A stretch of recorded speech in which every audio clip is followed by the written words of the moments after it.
नमस्कार दोस्तों। भारत ना हिंदुओं का देश है और ना मुसलमानों का।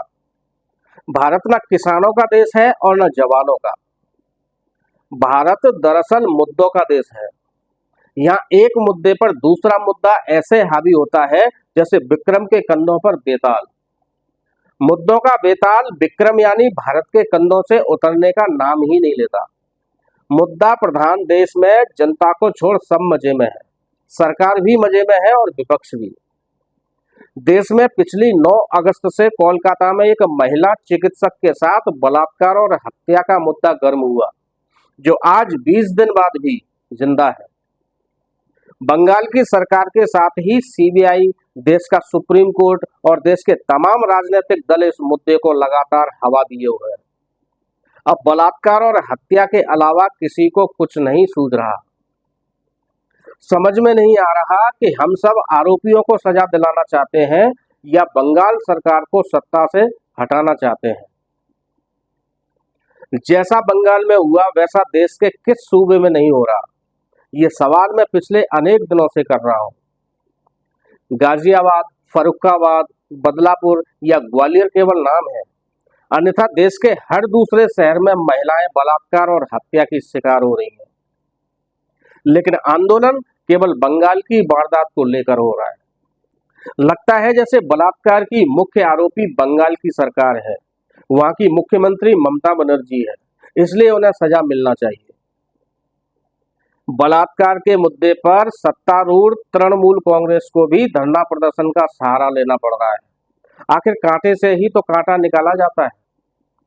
जब सभी दल तृणमूल कांग्रेस के खिलाफ प्रदर्शन कर रहे हैं तो तृणमूल कांग्रेस क्यों ना भाजपा के खिलाफ प्रदर्शन कर अपना शक्ति प्रदर्शन करे।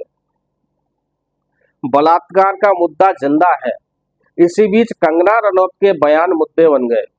उन्होंने भी 2-4 दिन सुर्खियां बटोरी, लेकिन वे बंगाल के बलात्कार पर हावी नहीं हो पाई। कंगना के बाद स्मृति ईरानी ने कांग्रेस के नेता राहुल गांधी की तारीफ कर मुद्दों का रुख मोड़ने की कोशिश की, किंतु उनका दुर्भाग्य कि वे ज्यादा दिन सुर्खियों में नहीं रह पाई। इस मुद्दे के बाद मुंबई में नेवी क्षेत्र में शिवाजी महाराज की प्रतिमा का टूटकर गिरना मुद्दा बना, लेकिन ये मुद्दा महाराष्ट्र की सीमाएं नहीं लांघ सका, क्योंकि महाराष्ट्र में विधानसभा चुनाव असल मुद्दा है। यहाँ लोगों को शिवाजी महाराज से ज्यादा शिंदे महाराज की फिक्र है। मुद्दों पर मुद्दा एपिसोड में झारखंड के चंपई सोरेन भी कुछ देर के लिए प्रकट हुए। उन्होंने पहले अपनी पार्टी बनाने की घोषणा की और बाद में चुपचाप भाजपा में शामिल हो गए। वे विभीषण के रूप में ज्यादा सुर्खियां नहीं बटोर पाए, क्योंकि उनके पास मुद्दों को गर्म करने लायक ईंधन नहीं था। उनके हिस्से में उतनी सुर्खियां नहीं आ पाई जितनी 2020 में मध्य प्रदेश के विभीषण ज्योतिरादित्य सिंधिया के हिस्से में आई थी। चंपाई के बाद बाबा आदित्यनाथ ने मथुरा में बटेंगे तो कटेंगे का नारा देकर एक नया मुद्दा खड़ा करने की कोशिश की, किंतु वे भी नाकाम रहे। हालांकि उनके सुर में सुर मध्य प्रदेश के मुख्यमंत्री डॉक्टर मोहन यादव ने भी मिलाने की कोशिश की। डॉक्टर मोहन ने जन्माष्टमी पर कहा था कि भारत में रहना है तो जय श्री कृष्णा कहना ही पड़ेगा। भारत में महंगाई, बेरोजगारी, हारी बीमारी अब मुद्दा नहीं है। केवल और केवल बलात्कार, वो भी कोलकाता का बलात्कार मुद्दा है। रूस और यूक्रेन के बीच युद्ध में भारत के प्रधानमंत्री के शांति प्रयास भी मुद्दा बनते बनते रह गए, क्योंकि वहां भारत के प्रयासों के बावजूद शांति स्थापित होने के बजाय युद्ध और भड़क गया।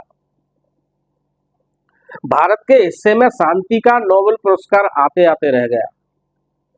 बांग्लादेश में अल्पसंख्यक हिंदुओं पर अत्याचार का मुद्दा होकर भी ज्यादा दिन तक जिंदा नहीं रह पाया। अब हमारे प्रधानमंत्री को पाकिस्तान से मिला आधिकारिक निमंत्रण पत्र एक नई सुर्खी है। साहब पाकिस्तान जाकर वहां के प्रधानमंत्री और राष्ट्रपति को जादू की झप्पियां देंगे या नहीं, ये कहना कठिन ही नहीं, असंभव है। भारत के मुद्दे दुनिया में तमाम मुद्दों से अलग हैं। मिसाल के तौर पर बरसात में गुजरात में बाढ़ आई तो मगरमच्छ शहरों में मकानों की छत पर नजर आने लगे। उत्तर प्रदेश में भेड़ियों ने आतंक बरपाना शुरू कर दिया।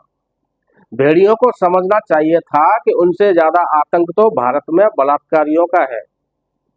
मनुष्य के वेश में बलात्कारी भेड़िए हर गांव हर शहर में उत्पात मचा रहे हैं। समस्या ये है कि हम और हमारी सरकारें, हमारे नेता आखिर कौन से भेड़ियों से पहले निपटे, उनसे जो समाज में मौजूद है या उनसे जो जंगलों से भोजन न मिलने से इंसानी बस्तियों में घुस आए हैं।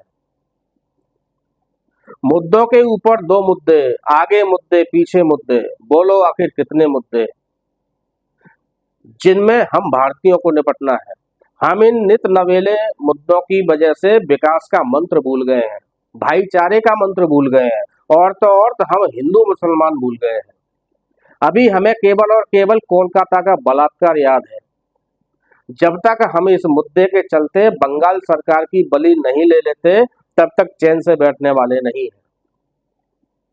हमारी दृढ़ मान्यता है कि यदि बंगाल की सरकार गिर जाए तो देश में बलात्कार अपने आप बंद हो जाए। आज आप मुद्दों पर मुद्दों के ऊपर अपनी प्रतिक्रिया जरूर दें, क्योंकि ऐसे मौके बार बार नहीं मिलेंगे। दोस्तों, आपको ये वीडियो अच्छा लगा हो तो वीडियो को लाइक करके चैनल को सब्सक्राइब जरूर करें, और यदि ये वीडियो आप फेसबुक पर देख रहे हैं तो वीडियो को लाइक शेयर करने के साथ पेज को फॉलो भी करें। नमस्कार।